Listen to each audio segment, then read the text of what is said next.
राजा प्रताप रुद्र उत्कल देश के राजा हुए। इनके पिता का नाम पुरुषोत्तम देव और माता का नाम पद्मावती था। ये बचपन से ही अत्यंत विद्या प्रेमी थे। विद्या अभ्यास में रहकर इन्होंने विविध शास्त्रों का पर्याप्त ज्ञान प्राप्त किया।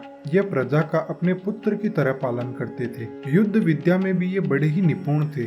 सेतुबंध तक इन्होंने अपना राज्य विस्तार कर लिया था। पुरुषोत्तम तीर्थ पूरी धाम भी इन्हीं के अधिकार में था। भगवान श्री चैतन्य महाप्रभु जब पूरी धाम में थे तब उनके दर्शन करने की उत्कंठा को लेकर राजा वहां आए। उन्होंने चैतन्य प्रभु के दर्शन की प्रार्थना की, किंतु चैतन्य महाप्रभु ने यह कहकर कि मैं विषयी राजाओं, महाराजाओं और जमींदारों से सर्वथा नहीं मिलता, उनकी प्रार्थना ठुकरा दी गई। प्रभु की अस्वीकृति सुनकर राजा अत्यंत दुखी हुए। उनकी श्री चैतन्य महाप्रभु के दर्शन करने की उत्कंठा बढ़ने लगी। अंत में अत्यंत निराश हो उन्होंने यह निश्चय किया कि श्री चैतन्य चरण दर्शनों की आशा में ही मैं यहीं अपने प्राणों को त्याग दूंगा।